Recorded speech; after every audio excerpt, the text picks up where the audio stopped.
बिस्मिल्लाहिर्रहमानिर्रहीम। अस्सलाम वालेकुम माय डियर स्टूडेंट्स। सबसे पहले आप लोगों को वेलकम है द एक्सीलेंस एकेडमी प्लेटफॉर्म पे।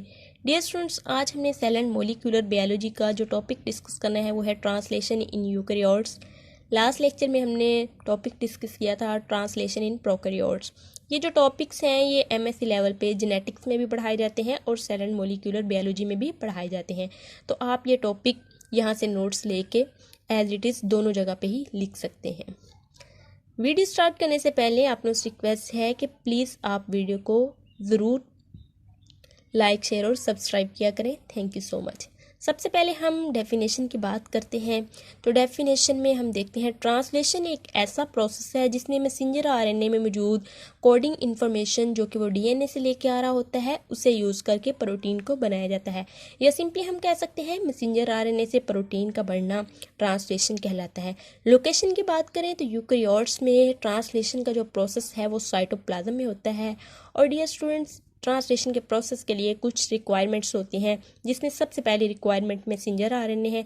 मैसेंजर आरएनए जो है ये नेम से ही जाहिर है कि ये मैसेज लेके आता है डीएनए से, या हम कह सकते हैं इंफॉर्मेशन लेके आता है डीएनए से और उस इंफॉर्मेशन को दे देता है जाके राइबोसोम को, और राइबोसोम ताकि प्रोटीन की सिंथेसिस करवा सके। तो इस तरह से मैसेंजर आरएनए जो है ये इंटरमीडिएट के तौर पे काम करता है प्रोटीन सिंथेसिस में।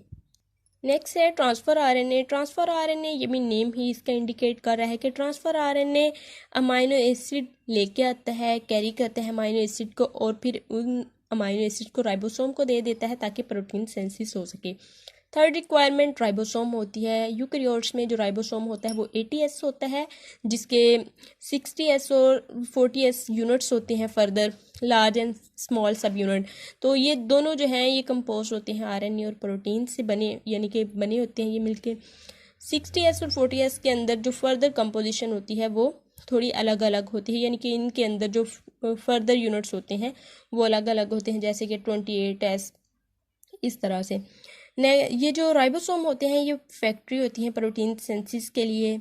और उसके बाद जो रिक्वायरमेंट है वो अमाइनो एसिड्स होते हैं। तो amino acid 20 amino acid require होते हैं for protein synthesis in eukaryotes. कुछ एंजाइम भी चाहिए होते हैं प्रोटीन सिंथेसिस के लिए, तो उसमें अमाइनोसाइल ट्रांसफर आरएनए सिंथेज आते हैं, पेप्टाइडल ट्रांसफेरेज वगैरह आते हैं। नेक्स्ट फैक्टर भी रिक्वायर्ड होते हैं प्रोटीन सिंथेसिस के लिए, उसमें इनिशिएशन फैक्टर जिन्हें EIF यानी कि इनिशिएशन फैक्टर का नेम दिया जाता है, फिर जो इलोंगेशन फैक्टर जिन्हें EEF से रिप्रेजेंट किया जाता है, और टर्मिनेशन फैक्टर जिन्हें ETF या RF यानी कि रिलीज फैक्टर भी बोला जाता है। नेक्स्ट हम स्टेप्स की बात करते हैं। तो steps of translation in eukaryotes ये फॉलोइंग है, जिसमें activation of transfer RNA, initiation, elongation और टर्मिनेशन है। एक्टिवेशन ऑफ ट्रांसफर आरएनए जो है इसके फर्दर 2 स्टेप्स होते हैं। फर्स्ट स्टेप होता है activation of amino acid, second step होता है attachment of amino acid to transfer RNA. First step में देखें कि अमाइनो एसिड के साथ ATP अटैच होती है और aminoacyl transfer RNA synthetase enzyme act करता है, और प्रोडक्ट के तौर पे एक्टिवेटेड अमाइनो एसिड कॉम्प्लेक्स बनता है जो कि कंपोज होता है एंजाइम पे, AMP पे और अमाइनो एसिड पे। सेकंड स्टेप में ये जो है एक्टिवेटेड अमाइनो एसिड कॉम्प्लेक्स ये जाके ट्रांसफर आरएनए के साथ जुड़ता है, और जो प्रोडक्ट बनती है उसे चार्ज ट्रांसफर आरएनए या एक्टिवेटेड ट्रांसफर आरएनए बोला जाता है। फर्दर जो हमारे पास है वो इनिशिएशन है। इनिशिएशन को आप देख सकते हैं कि यूकैरियोट्स में जो ट्रांसलेशन इनिशिएशन है वो भी कितने स्टेप्स पे मुश्तमिल होती है, इन्हें वन बाय वन हम डिस्कस करते हैं। सबसे पहला step activation of messenger RNA है। जी स्टूडेंट्स, यहाँ पे आप देख सकते हैं कि मैसेंजर आरएनए 5 to 3 डायरेक्शन में आपको दिखाया गया है। 5 एंड पे एक कैप मौजूद होती है और 3 एंड पे एक पोली ए टेल मौजूद होती है। कैप जो है इसे मिथाइल गुआनोसिन कैप का नेम दिया जाता है। इसके लिए फैक्टर्स रिक्वायर्ड होते हैं एक्टिवेशन ऑफ मैसेंजर आरएनए के लिए। वो फैक्टर जो है वो 4F है। 4F फैक्टर जो है ये कंपोज होता है 4G, 4A और 4E पे। 4F फैक्टर का काम ये होता है कि इसने जाके कैप के साथ बाइंड करना होता है और एक कॉम्प्लेक्स बनाता है जिसे 4F कॉम्प्लेक्स का नेम दिया जाता है। 4F फैक्टर के अंदर ये जो मज़ीद इसकी कंपोजिशन है उसमें 4A जो है उसका काम ये होता है कि उसने मैसेंजर आरएनए के अंदर अगर कोई भी फॉल्ट मौजूद है, कोई भी बैरियर मौजूद है जो कि इलोंगेशन नहीं होने दे रहा, तो वो उसको रिमूव करता है। 4A का काम ये होता है। 4E का काम ये होता है कि ये 4F की हेल्प करती है ताकि रिकॉग्निशन के लिए, ताकि ये जाके कैप के साथ अटैच हो सके। और 4G जो है ये पार्ट होता है 4F का, और ये भी साथ ही उसके अटैच होता है, यानी कि उसके अंदर ही होता है जब ये कैप के साथ जाके बाइंड करता है। सेकंड स्टेप में होता ये है कि 4B और PAB यानी कि पॉली ए बाइंडिंग प्रोटीन आके साथ में मैसेंजर आरएनए के साथ जुड़ जाते हैं। 4B का काम ये होता है कि ये इनिशिएशन कोडोन यानी AUG को रिकॉग्नाइज करता है, और PAB यानी पॉली ए बाइंडिंग प्रोटीन का काम ये होता है कि ये 40S को अटैच करवाता है मैसेंजर आरएनए के साथ। तो डियर स्टूडेंट्स, यहाँ पे आप नेक्स्ट स्टेप में देख सकते हैं कि AUG की एक्सट्रीम के ऊपर एक मौजूद है सीक्वेंस जिसे कोडैक सीक्वेंस का नेम दिया जाता है।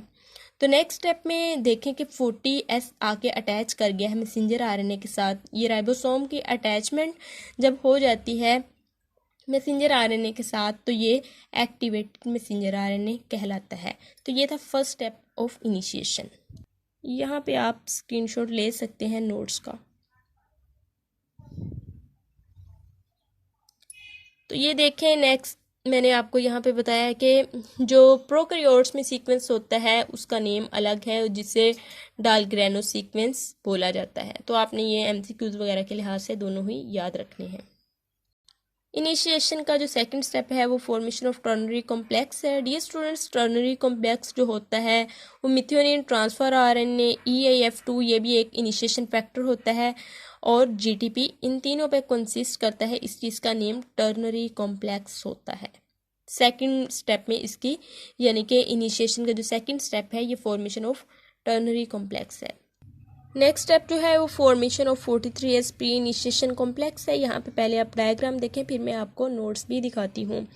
डियर स्टूडेंट्स, यहाँ पे आप देख सकते हैं कि 80S राइबोसोम है, ये सबसे पहले इसकी डिसोसिएशन होती है, और इसके लिए एक फैक्टर रिक्वायर्ड होता है जिसे IF6 फैक्टर या EAF6 फैक्टर का नेम दिया जाता है। ये इसको डिसोसिएट करता है, इसको ब्रेक करता है 60S और 40S में। जब ये डिसोसिएशन हो जाती है तो 40S सब यूनिट के साथ आके दो फैक्टर फर्दर अटैच होते हैं जिन्हें EIF3 फैक्टर और EIF1A फैक्टर का नेम दिया जाता है। शॉर्ट में अगर लिखें तो 1A और 3 ही लिख दिया जाता है। तो यहाँ पे आप देखें 40S के साथ ये दोनों फैक्टर्स आके अटैच हो गए। इन दोनों फैक्टर्स का काम ये होता है कि ये रीएसोसिएशन नहीं होने देते 40S और 60S की। तो जब ये रीएसोसिएशन नहीं होने देते तो नेक्स्ट स्टेप में आके टर्नरी कॉम्प्लेक्स जो है ये भी अटैच कर जाता है 40S के साथ, और 1A और 3 फैक्टर भी साथ ही जुड़े रहते हैं। तो इस तरह से ये जो हमारे पास कॉम्प्लेक्स बनता है इसे 43S प्री इनिशिएशन कॉम्प्लेक्स का नेम दिया जाता है। बेसिकली ये जो 1A और 3 फैक्टर हैं ये स्टेबलाइज करते हैं 43S प्री इनिशिएशन कॉम्प्लेक्स को। नेक्स्ट मैं आपको इसके नोट्स दिखाती हूँ। यहाँ पे आप स्क्रीनशॉट ले सकते हैं नोट्स का। नेक्स्ट हमारे पास जो स्टेप है वो formation of 48S initiation complex है। तो यहाँ पे डायग्राम देखें पहले कि किस तरह से 43S प्री इनिशिएशन कॉम्प्लेक्स के साथ मैसेंजर RNA आके बाइंड करता है। जब 43S प्री इनिशिएशन कॉम्प्लेक्स के साथ आके मैसेंजर RNA बाइंड कर जाता है तो इसे नेम दिया जाता है 48S इनिशिएशन कॉम्प्लेक्स। तो इस प्रोसेस के लिए एनर्जी जो है वो GTP प्रोवाइड करता है। और इनिशिएशन में जो लास्ट स्टेप होता है वो formation of 80S initiation complex होता है। इसके लिए जो 48S इनिशिएशन कॉम्प्लेक्स बना होता है उसके साथ आके 60S अटैच होता है in the presence of a factor EIF5।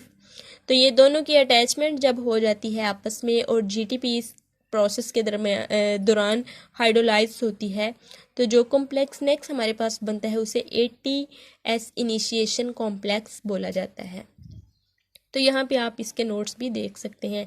जब ये कॉम्प्लेक्स बन जाता है 80S इनिशिएशन कॉम्प्लेक्स तो जो 48S इनिशिएशन कॉम्प्लेक्स के साथ फैक्टर्स होते हैं वो रिलीज हो जाते हैं, रिसाइकल हो जाते हैं फॉर फर्दर प्रोसेस। यहाँ पे एक बात और आपको बता दूं कि ये जो 60S होता है इसके ऊपर 3 साइट्स होती हैं EPA, ए जो साइट है इसके ऊपर आके हमेशा ही न्यू अमाइनो एसिड लगता है।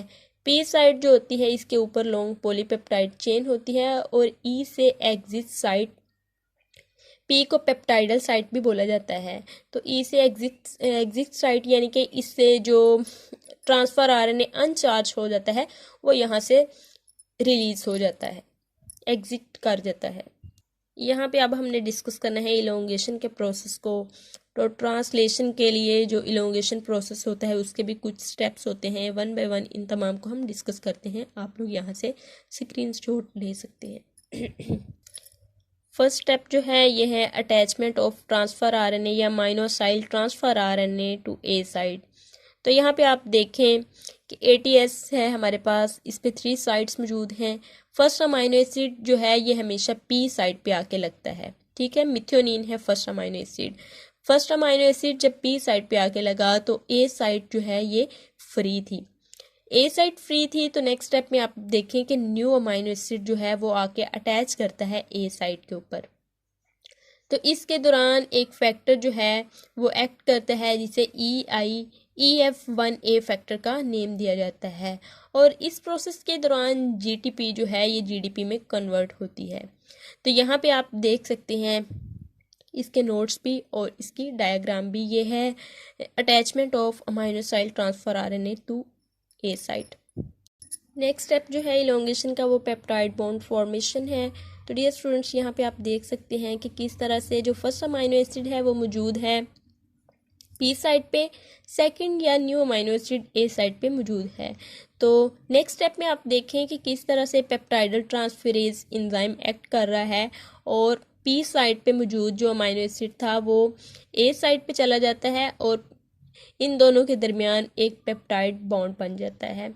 तो इस तरह से ये एक लॉन्ग पॉलीपेप्टाइड चेन बनती जाएगी, और हर न्यू आने वाला अमाइनो एसिड जो है वो ए साइड पे लगेगा और पी साइड पे ये लॉन्ग पॉलीपेप्टाइड चेन होगी। ई साइड पे जो अनचार्ज ट्रांसफर आरएनए होगा वो एग्जिट साइड से यहाँ से निकल जाएगा, साइटोसोल में चला जाएगा। ये जो पेप्टाइडल एक्टिविटी होती है जिसकी वजह से ये पी साइड पे मौजूद अमाइनो एसिड ए साइड पे जाता है, तो ये राइबोसोम जो है उसके बिगर राइबोसोम जो होता है, बिगर यूनिट होता है जो, उसके अंदर एक फर्दर यूनिट होता है 28S rRNA। तो ये उसके अंदर ये एक्टिविटी होती है, उस एक्टिविटी की वजह से ये इसकी इस तरह से पेप्टाइड बॉन्ड की फॉर्मेशन होती है। ये जो पेप्टाइड बॉन्ड होता है बेसिकली इसका मकसद ये होता है कि इलोंगेशन ऑफ पेप्टाइड चेन, कि पेप्टाइड चेन जो है उसकी इलोंगेशन हो सके। नेक्स्ट स्टेप जो है वो ट्रांसलोकेशन है। ट्रांसलोकेशन का मीन यहाँ पे मूवमेंट है कि इसमें पेप्टाइड बॉन्ड जो होता है वो मूव कर जाता है 1 कोडोन अहीड, यानी कि एक कोडोन नेक्स्ट वो मूव कर जाता है 5 to 3 डायरेक्शन में। यानी कि जो डाइपेप्टाइड अमाइनो एसिड या ट्रांसफर आरएनए मौजूद था पी साइड पे, यानी कि वो चला जाता है नेक्स्ट ए साइड पे। तो इस तरह से हर न्यू आने वाला अमाइनो एसिड जो होगा वो हमेशा आके ए साइड पे लगेगा, और जो लॉन्ग पॉलीपेप्टाइड चेन होगी वो पी साइड पे होगी, और ई साइड से वो अनचार्ज ट्रांसफर आरएनए जो है वो एग्जिट कर जाएगा। एक दफ़ा फिर बता दूं कि ये जो डाइपेप्टाइड ट्रांसफर आरएनए है ये, यानी कि जो लॉन्ग पॉलीपेप्टाइड चेन होगी वो हमेशा ट्रांसलोकेशन के प्रोसेस में मौजूद होगी पी साइड पे, और हर न्यू आने वाला अमाइनो एसिड ए साइड पे मौजूद होगा। इस तरह से ये 1 कोडोन अहीड मूव करते जाते हैं और लॉन्ग पॉलीपेप्टाइड चेन जो है वो बनती जाती है। यहाँ पे आप ट्रांसलोकेशन के प्रोसेस को देख सकते हैं कि किस तरह से ये प्रोसेस हो रहा है। पहले ए साइड पे मौजूद थे, ए साइड से फिर ये पी साइड पे कर रहे हैं मूव, ताकि हर न्यू आने वाला अमाइनो एसिड जो है वो ए साइड पे आके लग जाए, और ए साइड इस तरह से फिर फ्री रहती है क्योंकि पी साइड पे लॉन्ग पॉलीपेप्टाइड चेन बनती है। तो डियर स्टूडेंट्स, ट्रांसलोकेशन के प्रोसेस के लिए इन यूकैरियोट्स जो फैक्टर रिक्वायर्ड होता है उसे EF2 फैक्टर का नेम दिया जाता है, और इस प्रोसेस के दरमियान जीटीपी भी रिक्वायर्ड होती है एनर्जी के लिए। तो यहाँ पे आप देख सकते हैं, यहाँ पे है टर्मिनेशन का प्रोसेस, जो लास्ट प्रोसेस है ट्रांसलेशन का। देख सकते हैं आप ATS के ऊपर 3 साइड्स मौजूद हैं EPA। पी साइड पे लॉन्ग पॉलीपेप्टाइड चेन है और 5 to 3 डायरेक्शन है। डियर स्टूडेंट्स, टर्मिनेशन के प्रोसेस में रिलीज फैक्टर आके अटैच होते हैं, जिसकी वजह से टर्मिनेशन हो जाती है, स्टॉप हो जाता है ट्रांसलेशन का या प्रोटीन बनने का प्रोसेस। ये आप देख सकते हैं कि जब राइबोसोम मूव करता जाता है यानी ट्रांसलोकेशन होती जाती है, तो एक वक्त आता है कि ये इनकाउंटर कर जाता है स्टॉप कोडोन को। स्टॉप कोडोन आ जाते हैं आगे। जब स्टॉप कोडोन आ जाते हैं तो फिर ये इसकी मूवमेंट नहीं होती और नेक्स्ट यानी कि इसकी मूवमेंट नहीं होती, और फिर जो प्रोटीन बनने का प्रोसेस है वो स्टॉप हो जाता है। तो ये जब स्टॉप कोडोन यानी कि UAA, UAG कोई भी यहाँ पे आके जब इनकाउंटर इसके साथ कर जाता है ये राइबोसोम, तो फिर इसके साथ आके रिलीज फैक्टर अटैच होता है ए साइड पे, क्योंकि स्टॉप कोडोन के लिए कोई भी एंटी कोडोन मौजूद नहीं होता इसलिए। और ये जो रिलीज फैक्टर होता है ये सेम इसी तरह से इसकी अपीयरेंस होती है जैसे कि ट्रांसफर RNA की। तो इस वजह से ये ए साइड पे आके अटैच होता है। ए साइड पे जब आके अटैच होता है तो फिर ये जितना भी प्रोसेस है ये तमाम का तमाम प्रोसेस रुक जाता है। और टर्मिनेशन इन यूकैरियोट्स में फॉर ट्रांसलेशन प्रोसेस जो फैक्टर रिक्वायर्ड होते हैं वो RF1 फैक्टर और RF3 फैक्टर रिक्वायर्ड होते हैं। जब ये फैक्टर आके RF1 अटैच हो गया ए साइड पे, तो फिर नेक्स्ट आप देख सकते हैं कि किस तरह से ये 60S अलग हो जाता है, 40S अलग, मैसेंजर RNA अलग, रिलीज फैक्टर उसके साथ अलग, और ट्रांसफर RNA और लॉन्ग पॉलीपेप्टाइड चेन ये सब अलग अलग हो जाते हैं। तो इस तरह से ये जो सारा प्रोसेस है ये फिर ख़त्म हो जाता है, यानी कि नेक्स्ट फिर प्रोटीन नहीं बनती। यहाँ पे आप नोट्स की पिक्चर ले सकते हैं। तो ये था हमारा आज का लेक्चर। होप्स आपको समझ आया होगा। काइंडली आप चैनल को लाइक शेयर एंड सब्सक्राइब करें and stay connected for more videos. Thank you so much. अल्लाह हाफिज़।